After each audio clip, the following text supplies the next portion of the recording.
दोस्तों, चंद्रयान 3 की सफलता के बाद इसरो के वैज्ञानिकों ने सूरज की स्टडी करने के लिए आदित्य L1 सूर्यान की तैयारी पूरी कर ली है। सूर्यान को आज के ही दिन 2 सितंबर के दिन सूरज की सफल उड़ान के लिए रवाना कर दिया जाएगा। मेरे दोस्त, सूर्य की किरणों के बारे में जानने का हमारा एक विशेष मिशन है, लेकिन एक समस्या है। सूरज अत्यधिक गर्म है, बिना जले हम इसके करीब कैसे पहुंच सकते हैं? खैर, हमारे पास एक अच्छा सौर वाहन है जो सुरक्षित दूरी से सूर्य का अध्ययन करने के लिए पृथ्वी से लगभग 10,50,000 किलोमीटर दूर जाएगा। क्या आपको पता है कि पृथ्वी और सूर्य में एक विशेष प्रकार का बल है जिसे गुरुत्वाकर्षण कहते हैं? खैर, जब कोई चीज पृथ्वी से 10,50,000 किलोमीटर दूर होती है तो वह एक जादुई जगह की तरह होती है जहां पृथ्वी का गुरुत्वाकर्षण और सूर्य का गुरुत्वाकर्षण बिल्कुल समान होता है। इसका मतलब यह है कि यदि उस स्थान पर कोई वाहन है तो उसे पृथ्वी या सूर्य की ओर खींचने वाला कोई गुरुत्वाकर्षण महसूस नहीं होगा। यह एक संतुलन में होने जैसा है जहां सब कुछ रद्द हो जाता है और वाहन भारहीन महसूस करता है। इसरो के वैज्ञानिकों ने सूर्ययान मिशन की तैयारी पूरी कर ली है। इसे 2 सितंबर को सतीश धवन अंतरिक्ष केंद्र से लॉन्च किया जाएगा। यह एक विशेष मिशन है क्योंकि यह पहली बार है जब भारत सूर्य का अध्ययन करने के लिए अंतरिक्ष यान भेज रहा है। हालांकि यह आसान नहीं होगा क्योंकि वे इस मिशन के लिए बहुत मजबूत रॉकेट का उपयोग कर रहे हैं। लेकिन अंदाजा लगाओ कि क्या है, नासा सूर्य का अध्ययन करने के लिए कई अभियानों पर जा चुका है। अब भारत भी कुछ नया सीखने के लिए आदित्य नाम से एक मिशन की योजना बना रहा है। यदि आप जानना चाहते हैं कि वे क्या खोजने का प्रयास कर रहे हैं, तो आपको पूरा वीडियो देखना होगा। लेकिन पहले आइए समझें कि वे यह मिशन क्यों कर रहे हैं।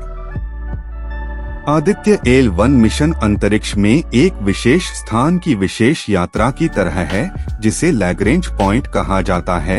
यह स्थान वह स्थान है जहां सूर्य और पृथ्वी का गुरुत्वाकर्षण खिंचाव एक दूसरे को संतुलित करता है, इसलिए चीजें वहां स्थिर रह सकती हैं। यह मिशन सूर्य के बाहरी हिस्से का अध्ययन करने और यह वास्तव में गर्म कैसे होता है, साथ ही इसमें कभी कभी बड़े विस्फोट और तूफान क्यों होते हैं, इसका अध्ययन करने के बारे में है। सूर्य का अध्ययन करके हम सूर्य से होने वाले महाविस्फोट के बारे में जान सकते हैं। भारत 2 सितंबर को आदित्य L1 नामक एक विशेष दूरबीन अंतरिक्ष में भेजेगा। इसे श्रीहरिकोटा के सतीश धवन अंतरिक्ष केंद्र स्थान से सुबह 11:50 में लॉन्च किया जाएगा। भारत का आदित्य L1 अभियान सूर्य की अदृश्य किरणों और सौर विस्फोटों से मिलने वाली ऊर्जा के बारे में और अधिक जानने का प्रयास कर रहा है। उन्होंने हाल ही में जिस रॉकेट का उपयोग कर रहे हैं उसकी तस्वीरें साझा की, जिसे PSLV-C57 कहा जाता है, जो आदित्य L1 से सुसज्जित है। रॉकेट को उस स्थान पर ले जाया गया है जहां इसे लॉन्च किया जाएगा, जिसे श्रीहरिकोटा कहा जाता है। चंद्रयान 3 को चंद्रमा तक पहुंचने में 1.5 महीने का समय लगा, लेकिन सूर्ययान की यात्रा और भी कठिन होने वाली है क्योंकि इसे 10,50,000 किलोमीटर की लंबी दूरी तय करनी होगी। इसकी तुलना में चंद्रयान 3 को केवल 3,84,000 किलोमीटर की यात्रा करनी पड़ी। आदित्य L1 को अपनी मंजिल तक पहुंचने में करीब 4 महीने लगेंगे। इस दौरान यह 15 लाख किलोमीटर की दूरी तय करेगा। चंद्रयान 3 की तरह ही यह अंतरिक्ष में अलग अलग रास्तों से गुजरते हुए अपने लक्ष्य तक पहुंचेगा। इसका मतलब यह है कि आदित्य L1 भी सीधे अपने गंतव्य तक नहीं जाएगा। अंतरिक्ष में 5 विशेष बिंदु हैं जिन्हें L1, L2, L3, L4 और L5 कहा जाता है। हम लैग्रेंज बिंदु से सूर्य का अध्ययन करते हैं क्योंकि इसकी कक्षाएं कम ऊर्जा वाली हैं और हमें अंतरिक्ष के कुछ हिस्सों का अच्छा दृश्य प्रदान करती हैं। L1 बिंदु से सूर्य को लगातार देखा जा सकता है। इसके लिए आपको बता दें कि लैग्रेंज इन बिंदु अंतरिक्ष अन्वेषण के लिए उपयोगी है क्योंकि यहाँ कम ऊर्जा वाली कक्षाएं होती है। इसके साथ ही इस बिंदु से अंतरिक्ष के कुछ क्षेत्रों को आसानी से देखा जा सकता है। सूर्य पृथ्वी के किसी भी अंतरिक्षयान को L1 बिंदु से लगातार सूर्य का निरीक्षण करने की अनुमति देता है।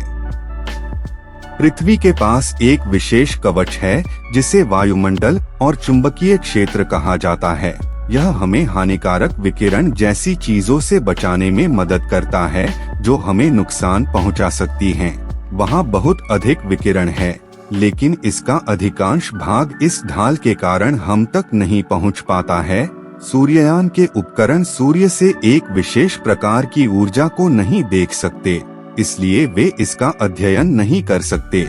हालांकि वैज्ञानिक अंतरिक्ष से इस ऊर्जा का अध्ययन कर सकते हैं। हमें यह भी आश्चर्य है कि सूर्य से वायु के कण और चुंबकीय क्षेत्र ग्रहों के बीच अंतरिक्ष में कैसे घूमते हैं।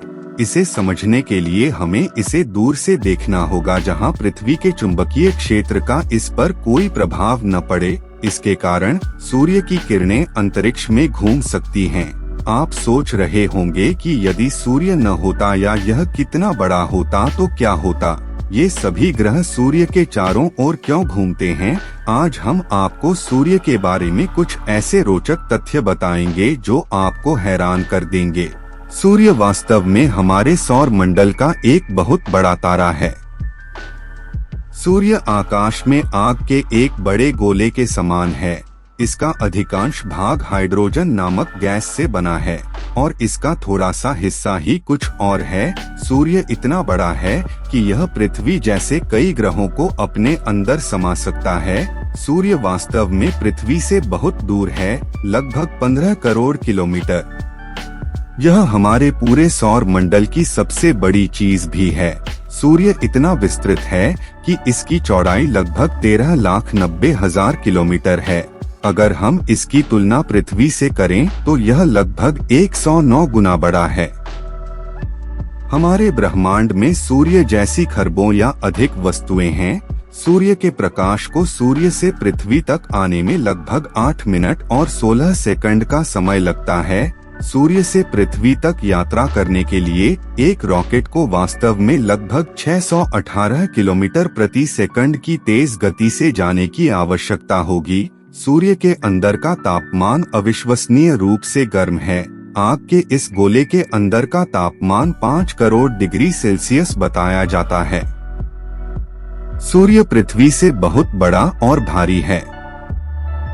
यह काफी मजबूत भी है और पृथ्वी की तुलना में चीजों को अपनी ओर ज्यादा खींचता है। लेकिन हमारी आकाशगंगा में और भी तारे हैं जो सूर्य से भी अधिक चमकीले हैं। सूर्य केवल गैसों से बना हुआ एक पिंड है। ये पृथ्वी या किसी और ग्रह की तरह ठोस नहीं है। दोस्तों, आप सभी लोग आदित्य मिशन के सफल होने की दुआएं कमेंट बॉक्स में करते रहें, जिससे कि हमारे वैज्ञानिकों को भी काम करने का मनोबल मिलता रहे। इस वीडियो को एक लाइक जरूर करें।